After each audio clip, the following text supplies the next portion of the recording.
High atop this remote plateau in central Peru, hundreds of elusive shapes can be found in the living rock.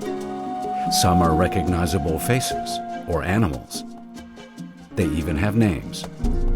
The rhino, the dog, the Inca man, the Egyptian ruler, the sea lions, the condors,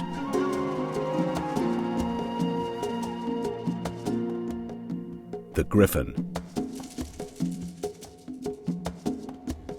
It's like the fact that it's a huge head. That reads very well to me. For some, these so-called monuments are nothing more than quirks of nature, interpreted by an overactive imagination. While for others, the figures on Markawasi are evidence of a long-lost civilization, a culture which left its mark in stone so they would not be forgotten by history. The mysterious stone monuments of Markawasi, Peru. There is a real mystery here. Could nature alone have produced these sublime images? The mysterious stone figures of Markawasi are unique, even in Peru, a country known for its awe-inspiring monuments. Yet here, at 12,500 feet in the Andes Mountains, is a mystery of a different kind. No statues have ever been found on the neighboring peaks, but on the unusually flat mountaintop called Markawasi, hundreds of images have been identified. Some of the figures are familiar. A dog, a pig, or a frog riding a turtle? Yet many are reminiscent of images found only in remote parts of the world or distant periods of antiquity. A lion from Africa? A pharaoh from Egypt? How can this be?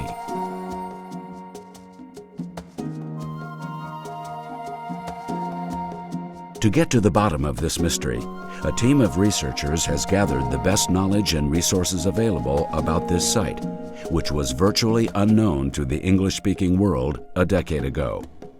We will meet the original discoverer of Markawasi, and in an exclusive interview, hear his theory of who built these enigmatic monuments at a time before history began. We will follow the investigation of a world-renowned geologist and hear his scientific explanation of how the sculptures came to be formed. We will hear from an independent investigator who has passionately researched Markawasi and become one of its greatest champions.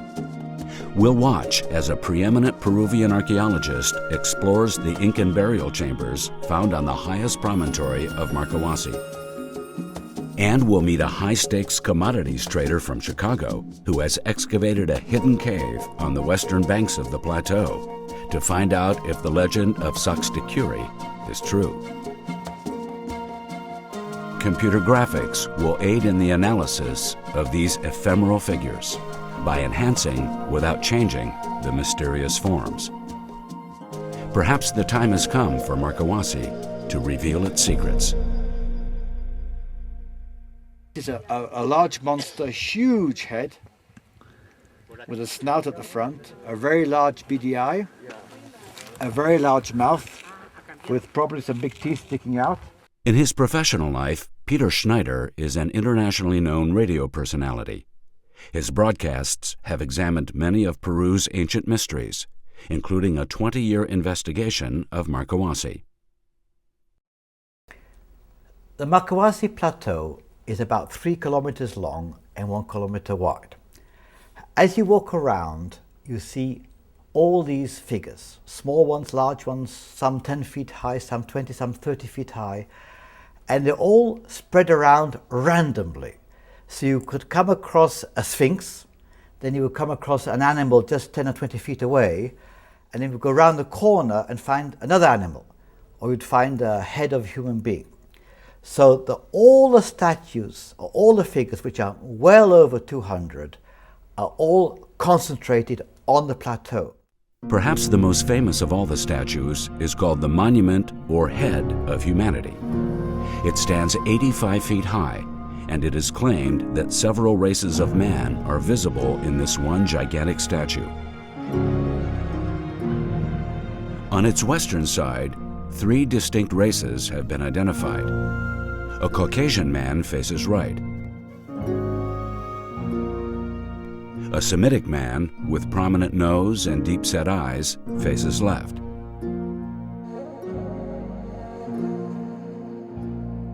Near the center, a small skull-like face could be Negroid. On the eastern side is an Asian profile, according to some observers. The head of humanity has 8 different faces depending on where you're standing, in front of it, on the side, behind it, or even overlooking it from the top. The head of humanity is as clear as a bell. You see a huge head looking out towards the right. You see the hair, you see the skin, the nose, the mouth, the eye, the chin, and the neck. So when you look at the head of humanity, you think, wow, what is this huge face doing right up in the mountains of Peru at 4,000 meters? It shouldn't be here, and yet there it is, staring right at you. That is the big mystery, and the most exhilarating feeling, to stand there and look at this huge face built out of stone many, many thousands of years ago. The mystery continues when one travels around the plateau and discovers recognizable figures which were unknown to Peru till modern times. Many of the statues resemble animals from other continents and mythological figures from other cultures. Viewers have identified an African lion, an Easter Island moai, the Egyptian goddess Thuris, and even a species of tortoise that has been extinct for millions of years. On the Markawasi Plateau, there are a great number of figures, some of them recognizable as being from other continents, the Asian continent, the African continent. So how was it possible that ancient man, or the ancient civilization that supposedly built these figures, were able to travel around the world? It could only mean, the only possible logical answer is that there was interaction between Egypt and Peru thousands and thousands of years ago. That there was interaction between the ancient African people and the ancient South American people. Even from as far away as Asia, there was connection between the Asians and the Peruvians. Maybe we were really, as Bob Marley said, one world. The burning question over the last 20 years since I've been investigating the Markawasi figures has been whether they are real, in other words, whether they were made by an ancient race who used to live here in Peru, or whether they are just erosion. To answer this question, Peter put together an expedition to investigate the stone monuments of Markawasi. At the end of the dry season in August, the team set off for 8 days and nights on the plateau. Peru is located on the Pacific coast of South America, surrounded by Ecuador, Colombia, Brazil, Bolivia, and Chile. Within its borders are coastal regions, deserts, jungles, and high mountains. 50 miles northeast of the capital city Lima, on the westernmost edge of the Peruvian Andes, sits the Markawasi Plateau. At 12,500 feet in elevation, travel to Markawasi requires many different forms of transportation.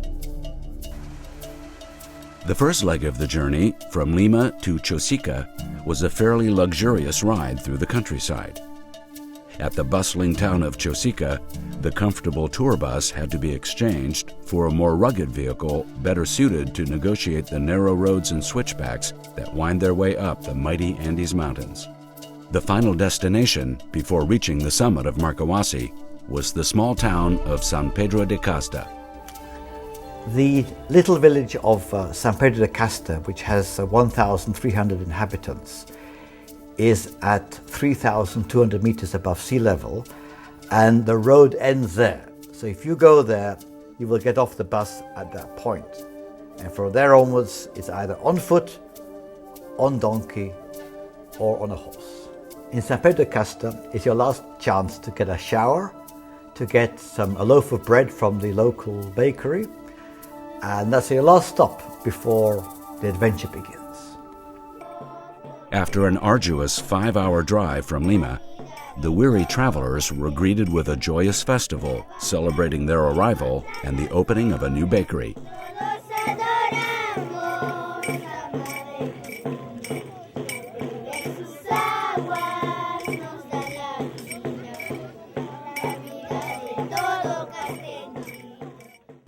Peter was the guest of honor, as he was instrumental in the founding of the bakery.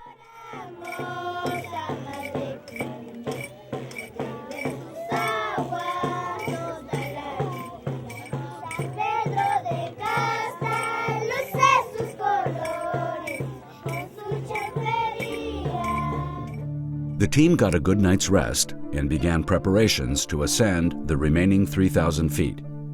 Virtually everything they would need had to be brought up by mules or horses. The villagers know well that the 3-hour climb to the plateau must be concluded well before sunset, when the temperatures plunge to below freezing. While the guides headed up the mountain with the team's equipment and provisions, Peter began watching the skies for the arrival of the helicopter and the last 2 members of the expedition. We are standing here in the football field of the village of San Pedro de Casta, up in the Andes Mountains. We're waiting for a well-known American geologist, Dr. Schoch, and his assistant Logan to arrive by helicopter in a few minutes. And I've invited Dr. Schoch to come up to Markawasi to have a look at the stone figures and give us his expert opinion.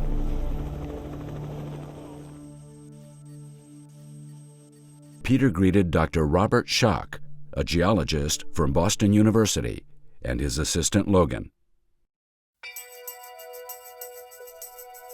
Dr. Robert Schoch has a PhD in geology from Yale University and is a professor of geology at Boston University.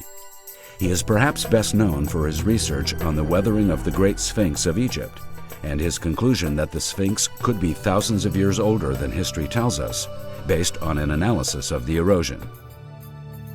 I invited Dr. Robert Schoch to visit Markawasi because we need somebody who really has an objective view.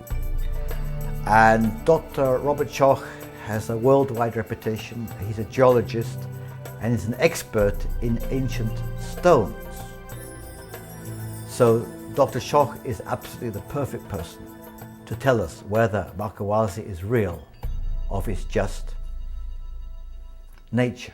So I came with an open mind, honestly not convinced that these sculptures, and I use that term loosely, were actually human-carved artifacts versus just natural erosional features. But I wanted to see what things might look like on the ground.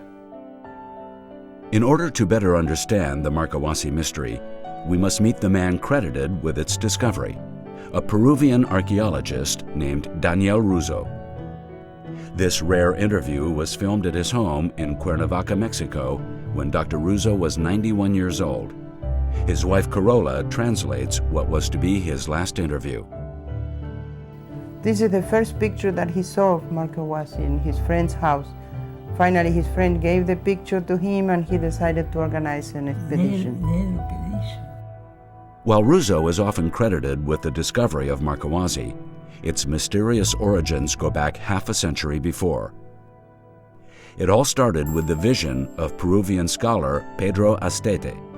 In 1905, Astete dreamed of a forgotten ancient culture called the Masma. According to Astete, the Masma were wiped out by the Great Flood some 6,500 years ago, but not before they left their traces on the planet. His dream became reality when his scholarly research confirmed the existence of the Mazma. They were mentioned in the Bible and known to the Romans as a race whose history extended beyond time immemorial. Russo met Estete in 1924, and using symbology and ancient texts, they deduced that the Mazma culture left prehistoric stone sculptures around the world to mark what they believed were occult treasures located in subterranean caves.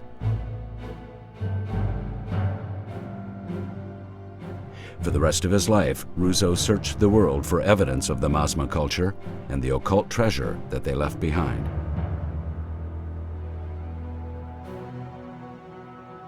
When Russo first saw the photo of the so-called Inca head, he recognized immediately that this could be evidence of the elusive Mazma culture. In 1952, Russo mounted an expedition to see for himself and made the strenuous trek up to the Markawasi Plateau. When he first saw the Inca head, he could not believe the sheer magnitude and artistry of the figure. But upon examining it from all angles, he discovered several different faces, which represented the four races of humanity. He called this statue the Monument of Humanity. Along with a local campesino named Don Manuel, Russo began to investigate the rest of the plateau. To his amazement, they found hundreds of representations of animals from remote parts of the planet, mythological figures from various cultures, and bizarre effigies that defied explanation. Over the next 8 years, Russo continued his field studies in Markawasi while poring over ancient texts and occult writings. He concluded that Markawasi was where the Mazma culture survived a cataclysmic flood by living in subterranean tunnels. Unfortunately, he was never able to excavate the tunnels he believed existed under the Markawasi Plateau. Today, Peter Schneider continues to explore Markawasi. As the leader of the expedition, his immediate concern was to get everybody up to the top of the plateau before the sunset and the temperatures plunged to below freezing. After 20 years of searching, Peter is hoping that this team will finally put to rest some of Markawasi's greatest mysteries.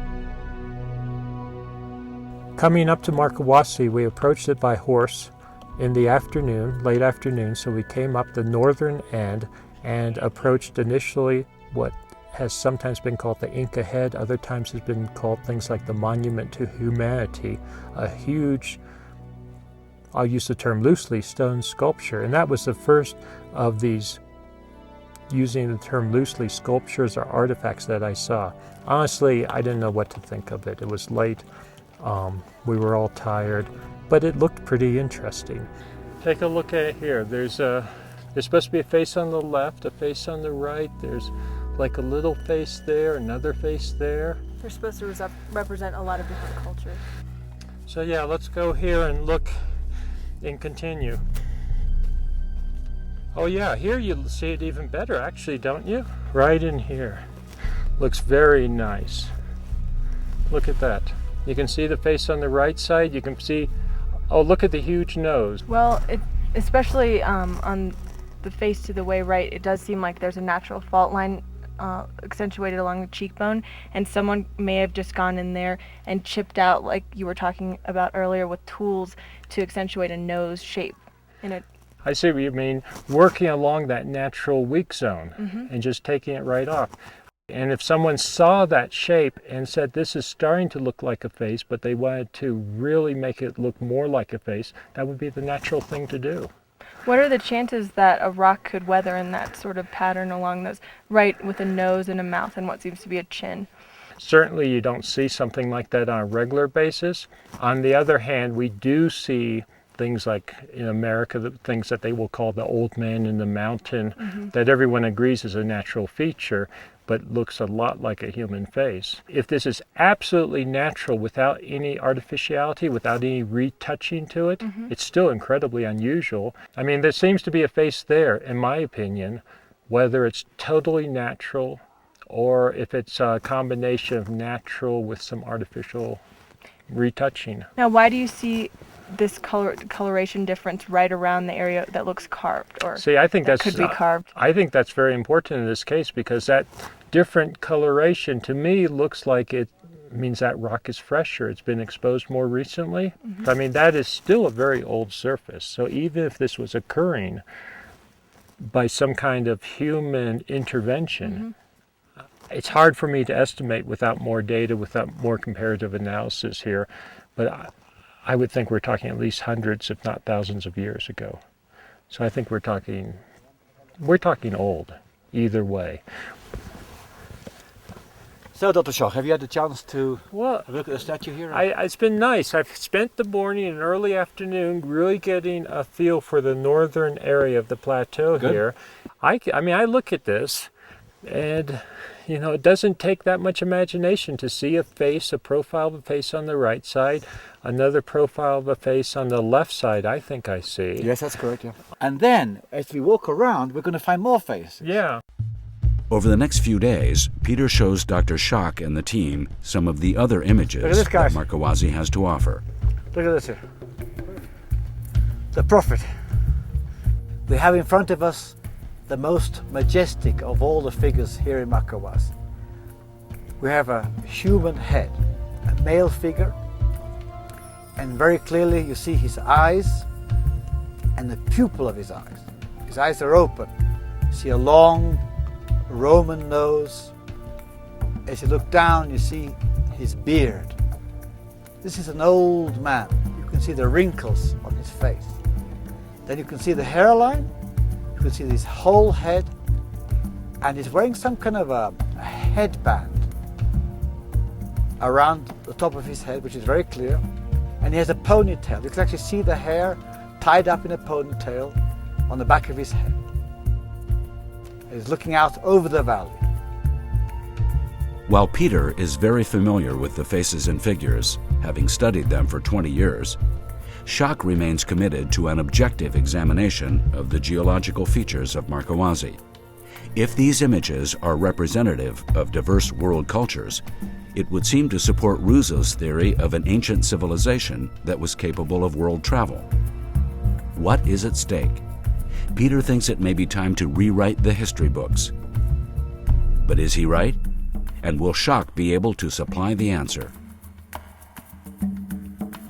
One of the most intriguing aspects of Markawasi is the possibility that some of the monuments resemble icons depicted by cultures from around the world. Dr. Russo, who studied ancient texts and symbology, believed that whoever made the monuments in Markawasi had a direct knowledge of the ancient civilization of Egypt. During an early expedition, Russo discovered, on the southern end of the plateau, what he felt was proof of this theory. Carved on a 200-foot outcrop of granite, he identified two Egyptian deities: Thoris, the goddess of birth, personified as a hippopotamus, and Sobek, the god of death and rebirth, personified as a crocodile. Amazingly, these two figures are often seen concurrently, with Sobek behind Thoris, suggesting birth is followed by death and rebirth, as depicted in these New Kingdom hieroglyphics.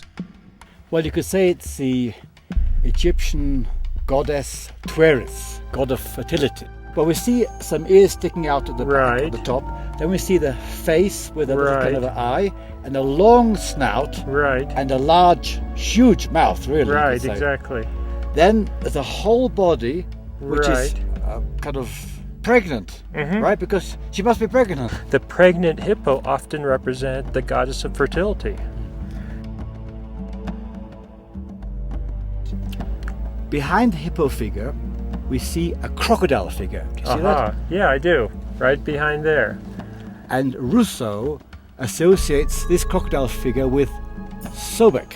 Oh, the god, the Egyptian god Sobek, that has to do with death and the deceased and actually rebirth again. In fact, that would make a nice connection, if that's correct, if Russo's correct, between, and you see that often in Egypt, where the fertility goddess, birth is followed by the goddess essentially of death. So death and birth, rebirth, resurrection, death again, essentially the life cycle. I mean, it's a very common motif that you see in ancient Egypt on many of the temples, like the Temple of Dendera and other great temples in Egypt. But these are African animals. We are in Peru. These are Egyptian motifs, ancient Egyptian motifs. We are in Peru, ocean away. What's going on here? On a desolate island in the middle of the Pacific Ocean, an ancient culture left behind gigantic statues that have intrigued researchers for hundreds of years. The Moai of Easter Island exist nowhere else on the planet. Or do they? Dr. Russo discovered what he felt was an ancient replica of an Easter Island Moai on the Markawasi Plateau. He recognized many similarities, including the characteristic top knot of stone perched on top of the head. Was there an ancient connection between Easter Island, Peru, and Egypt? Russo, like his contemporary, the Norwegian Thor Heyerdahl, felt there was. In Heyerdahl's famous Kon-Tiki expedition, he demonstrated a possible connection between Peru and Easter Island by sailing across the Pacific Ocean in a boat made of balsa. In his later Ra-2 expedition, Heyerdahl sailed across the Atlantic Ocean from North Africa to an island off the coast of South America. This boat was made of a papyrus reed called totora. Today, the totora reed is found only in 3 places in the world: Easter Island, Egypt, and Lake Titicaca in Peru. In one of those rare moments of discovery, Peter captured on film what he feels is a likeness of an Egyptian woman's delicate features. Another image from Markawasi that Dr. Russo felt strengthens the Egyptian connection is what he called the Pharaoh. So here we have a very, very curious figure. To me, and maybe to you too, it looks like an Egyptian pharaoh. If you look on the left-hand side, you see the menes, which is like a big headgear which covered the ears of all the Egyptian pharaohs. If you look further up to the top of his head, you'll see like a little snake sticking out, which looks like, used to call that the Ureus. Then you go down the face, you see his eyes, you see his nose, you see his frowning mouth, and below that, a little goatee beard, again typical of the pharaohs. So I asked myself, what is an Egyptian pharaoh doing here? And was there contact thousands of years ago between the ancient Peruvians and the ancient Egyptians? Dr. Russo theorized that the Masma, a technologically evolved culture, existed before a great flood devastated the Earth 6,500 years ago. The current model of mankind's development says that no advanced civilization existed at this time. But controversial new evidence in Egypt suggests that civilization could be much older. Dr. Robert Schoch is perhaps best known for his redating of the Great Sphinx of Egypt. According to Egyptologists, the Sphinx is 4,500 years old. Dr. Schoch contends that the body of the Great Sphinx has been massively eroded by rainwater. However, there has been no significant rainfall in the desert for over 6,000 years. Therefore, Schoch concludes the Great Sphinx is at least 6,000 years old, over 1,500 years older than experts currently believe. What advanced culture, then, was responsible for building the Sphinx? Could it have been the Masma civilization theorized by Russo?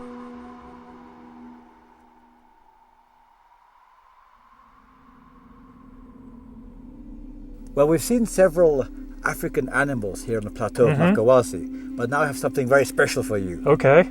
The African queen. The African queen? The African queen. Right up on the mountain in front of us, facing the left, you see a fabulous picture of a lady, the African lady, with her forehead, her little small nose, her mouth, her chin, and the whole figure is sitting on top of a large rock, which would be her body. I see it. And it looks like her hair is pulled back. Yes, looks like she has like a large headdress, which gives her the queen-like appearance. Right, but you know what her profile looks like to me? The profile of the Great Sphinx in Egypt. Wow. Very much so. It reminds me of that. And our forensic expert identified it as an African. When I saw that face, it immediately reminded me of my old friend, the profile of the Great Sphinx. Very, very similar. Now, is there a real connection here? Could there be some kind of connection between Peru and ancient Egypt? I would say it's very weak evidence in and of itself, in isolation, but put together with lots of other evidence we have for intercontinental connections in ancient times. This seems to be just one more piece of the puzzle. It's a fantastic figure. That is fantastic. In two strategic locations on the Markawasi Plateau are ancient ruins, which have been identified as Incan. Were the Incas responsible for the statues on Markawasi? To answer this question, Peter invited Dr. Marino Sanchez, the head of archaeology at the famous Inca stronghold of Machu Picchu. Dr. Sanchez wrote his doctoral thesis on Markawasi's irrigation system and the people who developed it. We are in the city of gods, where the ancient Markawasi people built these structures.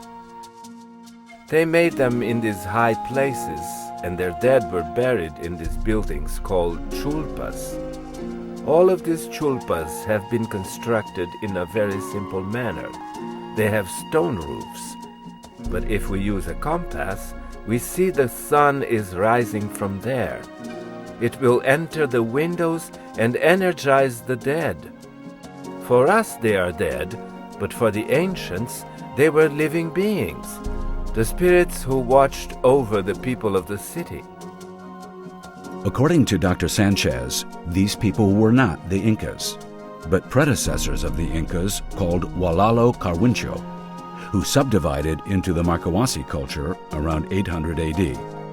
They were a group of astronomers and priests who controlled the flow of precious water to the farmers below. The important thing to know is how the environment with these natural figures impregnated itself in the consciousness of the people. These people held them as sacred things, spirits, gods of the sacred cosmos. While Dr. Sanchez maintains that the images of Markawasi were probably in existence many years before the Inca, the origin of these figures remains a mystery. Dr. Russo and Pedro Estete theorized that the stone sculptures of Markawasi were markers left behind by the lost Mazma culture. The Markawasi Plateau, they proposed, is the location of subterranean chambers which provided refuge from a cataclysmic flood and a repository for records of their advanced civilization. Today, the search for these chambers and the records they could hold continues due to one man's obsession. Alan Matthew is an international commodities trader. Each day he trades millions of bushels of grain and soybeans in the high-stakes world of the Chicago Commodities Exchange. But for the last 18 years, his idea of relaxation has been climbing to the top of the Markawasi Plateau to excavate a site known to locals as the Infernillo, or in English, the Inferno. This unusual crevice near an escarpment on the plateau's southern edge is rumored to be a possible entrance to the hidden chambers of the Mazma. After about 18 years of coming here and hearing the mythology, I decided that I'd go for it and start digging and see if there was, anything down there. Yeah. And as you can see, we've taken out literally tons of dirt, massive rocks. We're down to about 39 feet from the surface here now. Okay. I mean, what I see here geologically is you've got some kind of weak zone or fault, some kind of natural opening in this igneous rock. And it seems like this would have filled in with dirt, filled in with soil and debris. And what you've done is you've taken that out, taken out a lot of loose rocks and been going down. And when I looked down in there, as we were down in there, I mean, you could go down further. Oh, I yeah, think. a lot You can further. go down a lot further. Now, what you expect to find, I don't know. Yeah. Well, what I expected to find was really what Don Manuel expected to find. I mean, I started this based on his, undying belief that there's a cave structure there. Now you said that he went down this very spot before. Right. And you also told me, I believe, when we were down there, that in some cases you would hit pockets where fresh air seemed to come out? We'd hit a pocket about, maybe this wide, and the air would be just blowing out from it. And then, of course, because they believe in the mountain spirits, they'd immediately throw in some coca leaves and smoke some cigarettes and throw them as a sacrifice. As a sacrifice, a ritual, and then they'd start to dig again. Right, but the fact that you're getting fresh air coming out suggests that maybe there is something, some kind of system or some kind of pockets. Well, it's so funny that all these years, I mean, they had this myth that if you jumped over it, something bad would happen to you or something. I can imagine. Yeah. Don Manuel tells the legend of the Infernillo and accounts of hapless travelers who got too close. Very well. There is a legend about the Infernillo. They are two rocks, not too far apart. If a person tries to jump across from one side to the other, the rocks would open and the person would fall inside into the abyss. After a few days, the person would come out in the valley below. The person would never be quite the same afterward. He would be half crazy. This is the Infernillo. I always jumped over it for fun. I always worried. Just to see what would happen? Yeah, and nothing happened. That's good. I'm glad. Since 1952, when Markawasi was first visited by Daniel Russo, thousands of travelers have come to San Pedro and made the trek up to the plateau.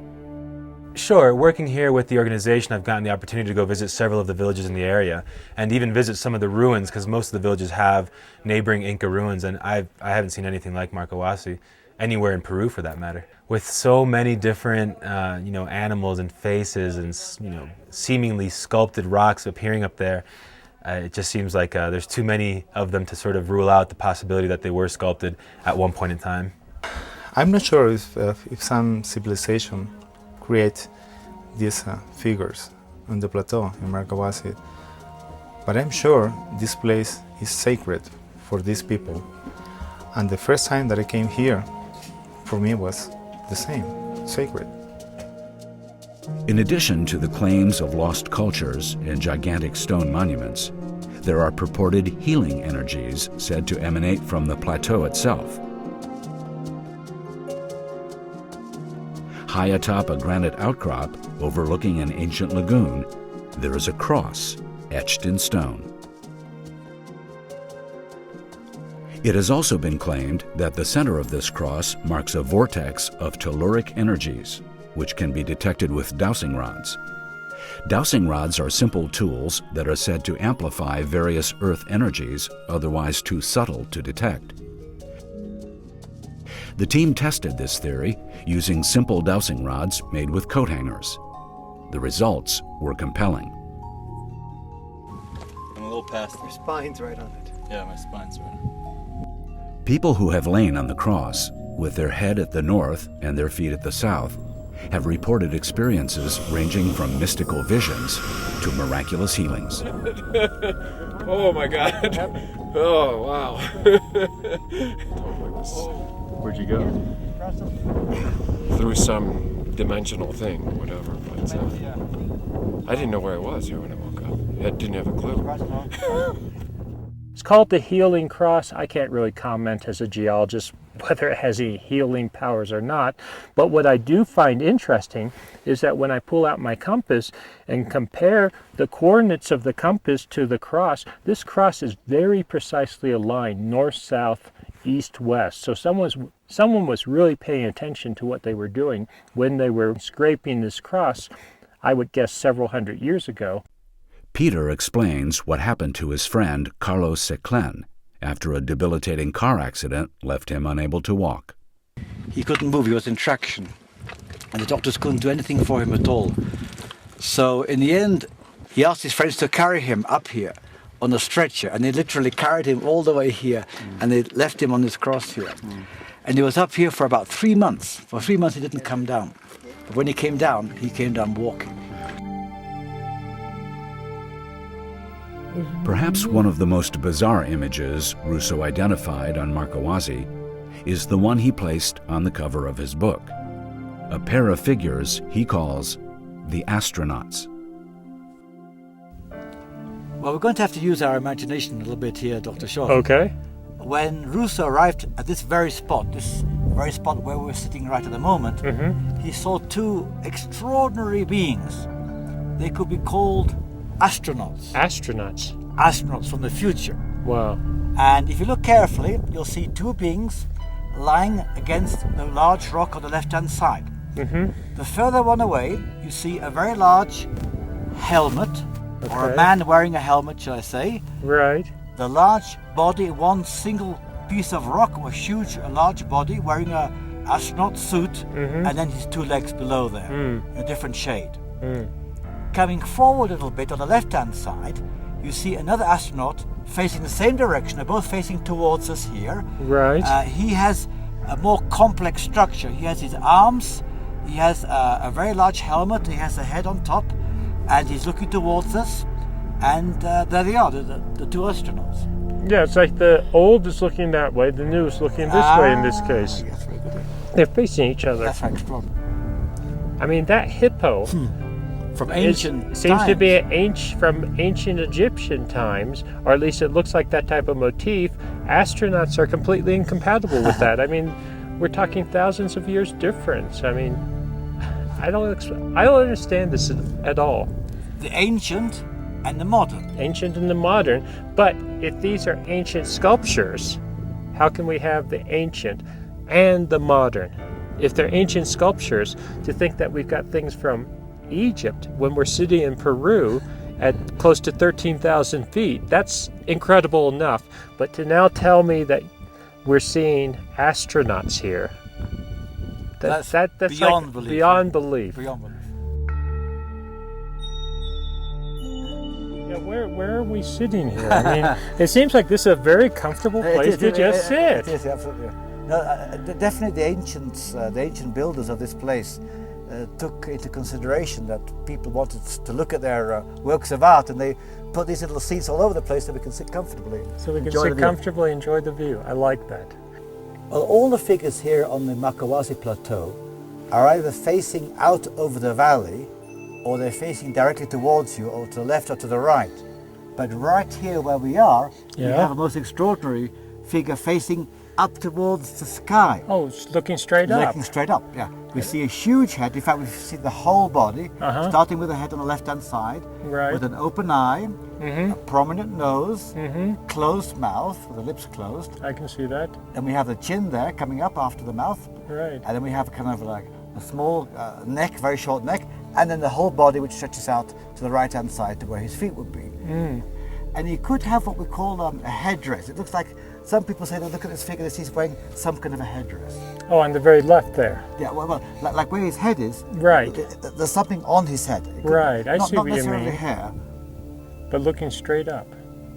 Now, some people say this figure is similar to the face of Mars. Oh, the face of Mars, the from face of Mars. Cydonia, region of Mars. That's right, because that face is also looking upwards Straight towards the sky. And this is the only figure, or one of the very few figures here on Markawasi, which looks straight up towards the sky. Wow.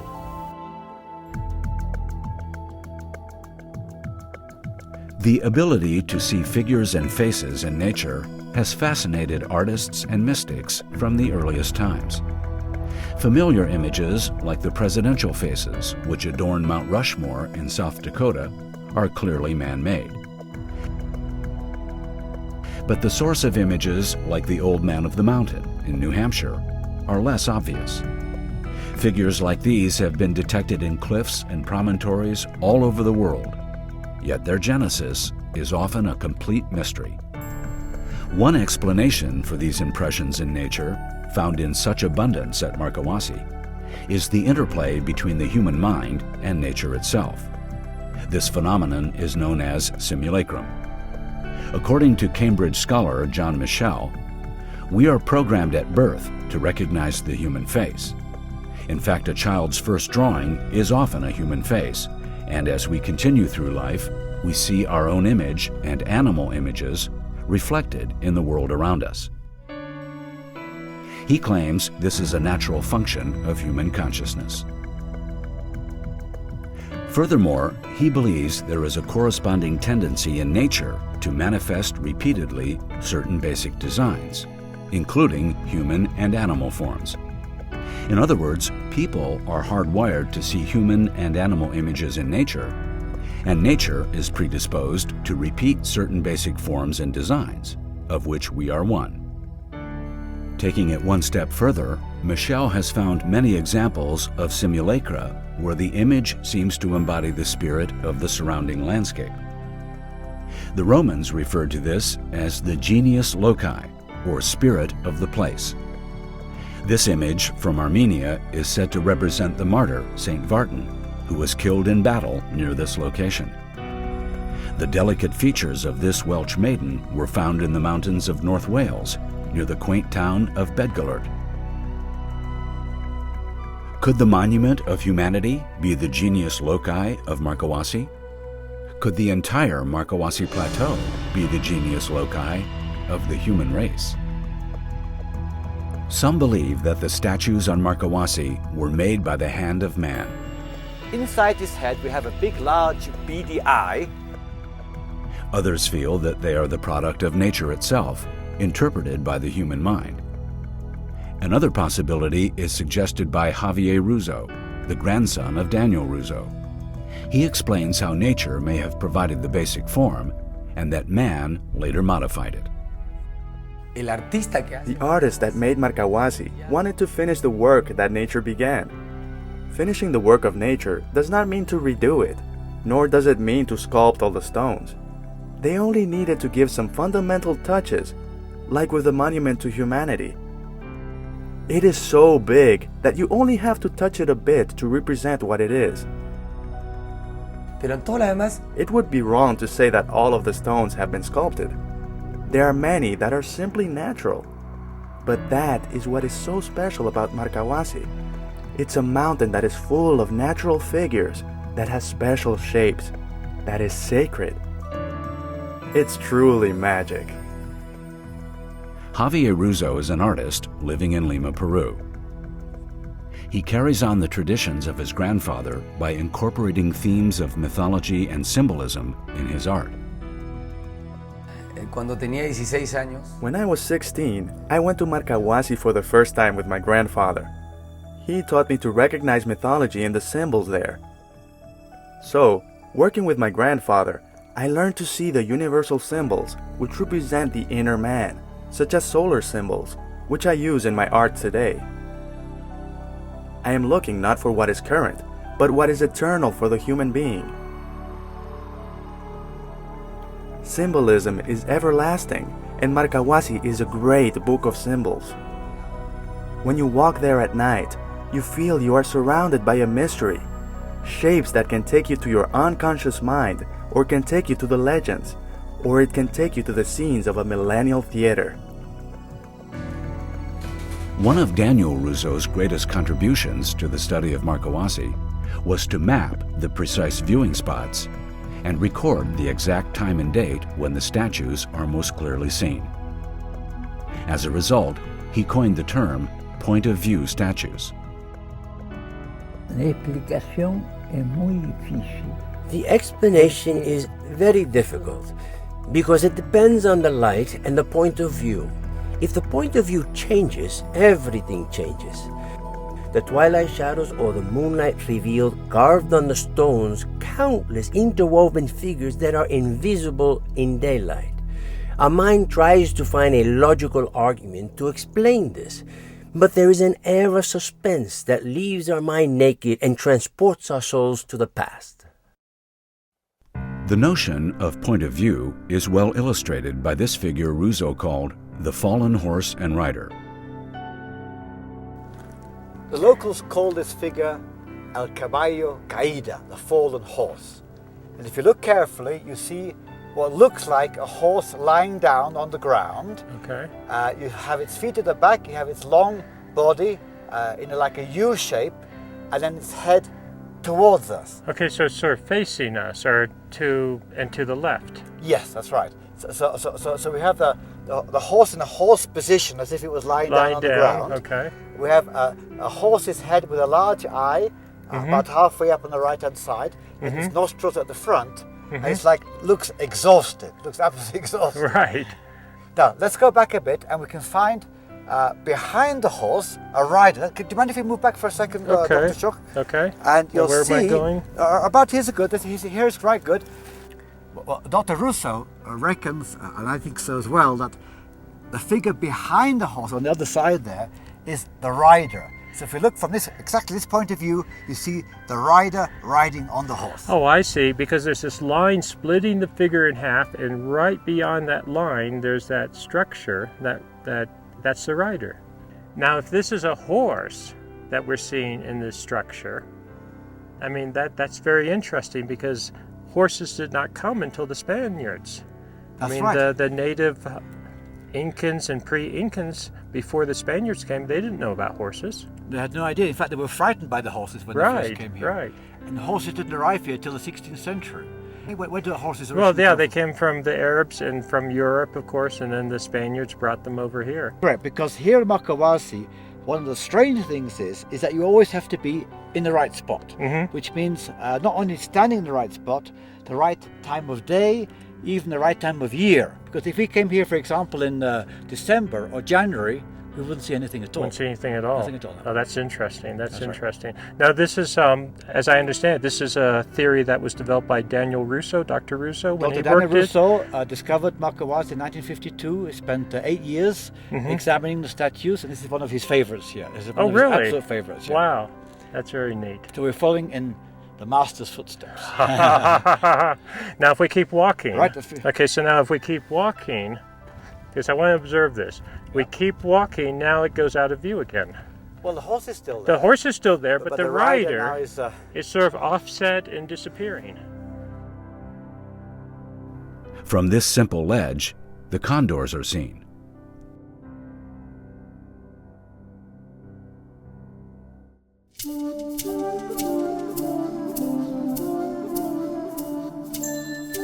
In addition to the many spots which afford an ideal point of view when standing, some of the more prominent statues are best seen from so-called viewing seats, a comfortable depression or a bench in the landscape that Russo claimed was directly aligned with the figure you're intended to see. Yeah, it looks like what I'm sitting on, it looks like a chair. It sure enough looks like a seat or a chair to sit here and view this structure. I mean, it's absolutely fascinating. This is totally covered with the organic lichens and other forms. Very, very ancient surfaces. So this has been clearly like this for a long, long time. And, you know, did they maybe cut that out in millennium gone past so that we can sit down like this? Or did it just fall out like that naturally? But when I'm sitting there, I have this beautiful vantage point of what, I mean, you can view as a camel, and then the valley beyond and the mountains beyond that. One of Peter's cameramen, while looking for a good vantage point to film a figure on the edge of a cliff, found the ideal spot and noticed a smoothed-out seat directly behind his tripod. Making use of this comfortable vantage point, he filmed a sequence of this intriguing rock formation known as the Pharaoh. For Russo, point of view meant not only the place where you stand, but also the time of day and even the time of year when you see it. He noticed that most of the figures are best seen at the end of June, around the summer solstice. To test his hypothesis, the film crew chose a figure known as the Mexican lion and did a 5-hour time-lapse sequence from 12 p.m. to 5 p.m. At noon, when the sun is directly overhead, the lion's features were indistinct. But as the sun crept west and began to set, the shadows deepened, creating what some felt was the face of a lion.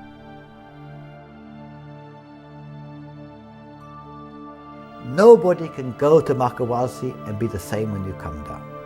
somehow the stones affect you. They get into your mind, they get into your brain, they come into your dreams. And when you come back, you're a different person.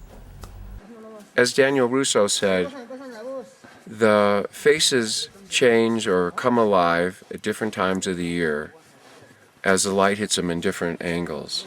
And I know it might sound a bit corny, but for me it's become a real metaphor for life. It's, you know, if you see something from one perspective, or as Daniel Russo said, point of view, and then you see it from another point of view, things change. And so, you know, the enigma of Markawasi for me is that simple. It's that from one point of view something looks very clear, and from another point of view at a different time of the year it can look different. The ancients had knowledge that was passed from hand to hand like a jewel that had to be transmitted to the future, because they knew that there would be a flood that would obliterate this information. So Markawasi is another sacred mountain, like the pyramids. It is a pyramid made of a mountain, and they both store information about the past times that we are just beginning to understand. As a geologist, I have to say, over the years, I have come to even I really hate the distinction in some cases between natural and artificial, human and otherwise, because we are part of nature. So yeah, if you want to put them into the little pigeonhole categories of natural versus artificial, yes, they're natural. But does that detract from them? I don't think so. I don't really even think that's a question now. Yes, I came up here saying, oh, I got to figure out, are they artificial? Are they natural? It has to be one or the other. We need to know. I'm now going away thinking that's not even an important issue. That's not even an important question. What's really important is how do they affect us? How are we transformed effectively by coming up here and spending time in their presence? Daniel Russo passed away, and his friends and relatives returned him once more to the plateau that he loved. In a ceremony timeless in its simplicity, his ashes were flung into the air so that his spirit would unite for all time with the wondrous forms of Markawasi. The mystery of Markawasi continues, but the meaning of Markawasi is perhaps best expressed in Daniel Russo's words. They wanted to express themselves as a group. They wanted to perpetuate their common desires. They wanted to make us aware of their existence, to remind us of their unity in a human ideal. Markawasi, 12,000 feet above the sea. Markawasi, which towers above the Pacific and which awakes in the souls of her visitors the most profound of human emotions.